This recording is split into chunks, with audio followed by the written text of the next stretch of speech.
전 세계 시청자들이 기대하던 설국열차 드라마 드디어 공개가 됐습니다. 한국에서는 넷플릭스를 통해서 1화하고 2화만 공개가 됐는데요. 그런데 드라마를 보고 왔더니 이거 뭐야? 내가 아는 설국열차 맞나? 하는 생각이 들 정도로 기존의 설국열차 영화하고는 다른 점이 많았습니다. 자, 그래서 이번 시간에는 이 다른 점들을 한번 알아보도록 하죠. 우선 장르부터가 바뀌었습니다. 영화 설국열차는 가까운 미래를 다룬 포스트 아포칼립스물이었는데요. 드라마 설국열차는 이런 세기말 분위기에 더해서 서스펜스, 스릴러, 탐정물 느낌이 가미됐습니다.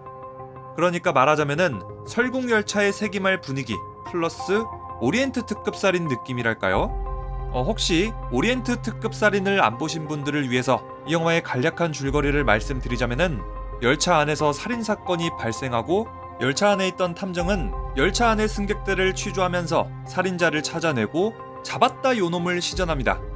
근데 드라마 설국열차의 내용이 바로 이 오리엔트 특급 살인하고 비슷한 점이 많습니다. 그 꼬리칸의 리더 레이턴이라는 사람이 있는데 이 레이턴의 전직은 형사입니다. 그런데 어느 날 설국열차의 앞칸에서 팔과 다리 그리고 성기까지 잘린 아주 잔인한 토막살인 사건이 2번이나 일어났습니다.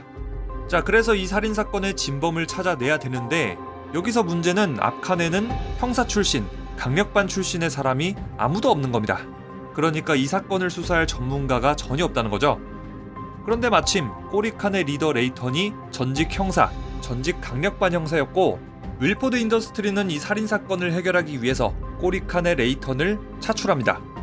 꼬리칸의 리더, 전직 형사 레이턴은 이 머리칸 사람들의 요청에 의해서 열차 여기저기를 싸돌아다니면서 수사를 하고 또 이 사람 저 사람 만나면서 살인사건을 해결해 나갑니다.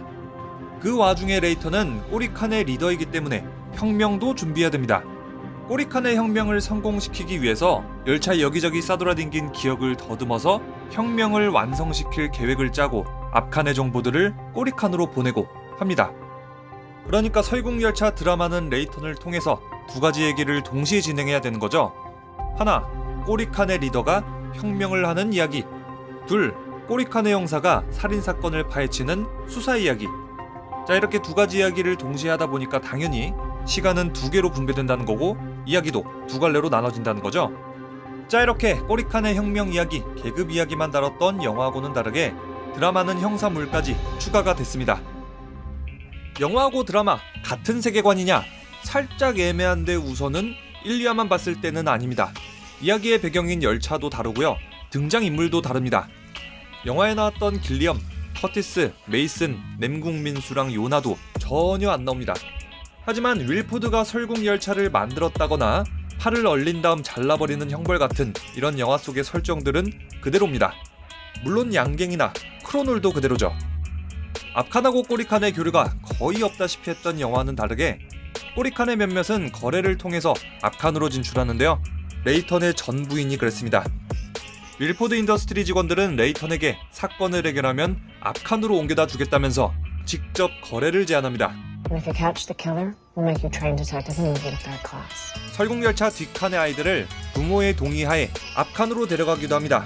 명분은 아이들에 대한 교육입니다. 물론 영화에서처럼 아이들을 세뇌시키고 설국열차의 부품으로 사용할지도 모를 일이죠. 봉준호 감독의 영화판 설국열차는 총 60칸에 1.5km 길이로 설계됐습니다. 반면에 드라마를 통해 공개된 설국열차의 길이는 총 1001칸, 기차의 길이는 무려 19km나 되는데 자, 이 정도면 KTX 90하고도 한 세트를 연결해야 되는 길입니다. 이 설국열차가 1001칸이나 되는 만큼 기차 안에는 모노레일 같이 생긴 이동수단까지 있습니다.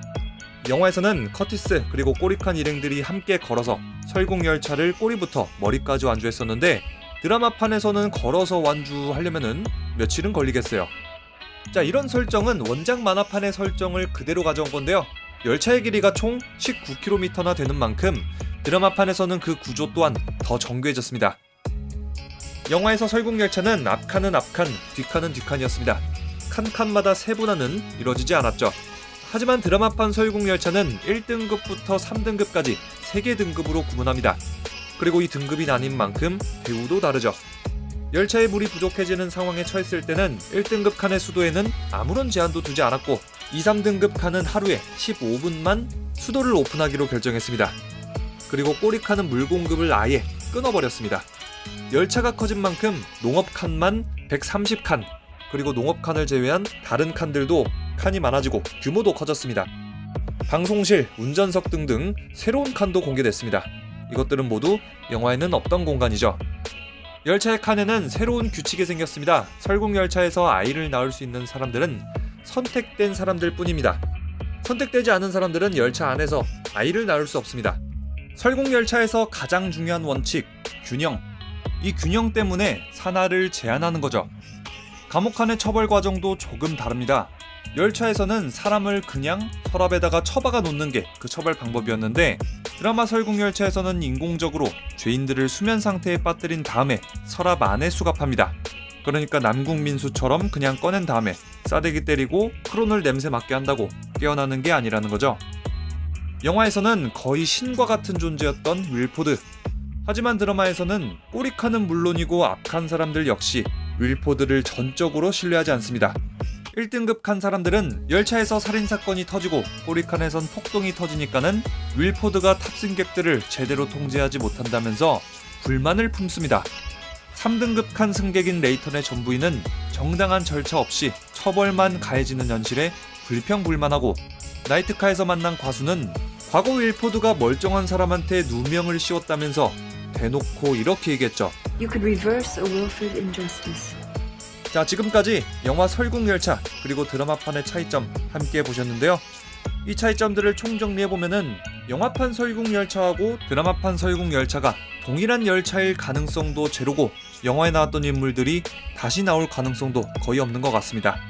아직까지는 이 설정에 대해서 속 시원하게 밝혀진 게 없기 때문에 전부 다 추측이기는 한데, 드라마 설국열차는 영화 설국열차의 설정만 가져와서 완전히 처음부터 새롭게 만든 세계관일 수도 있고요.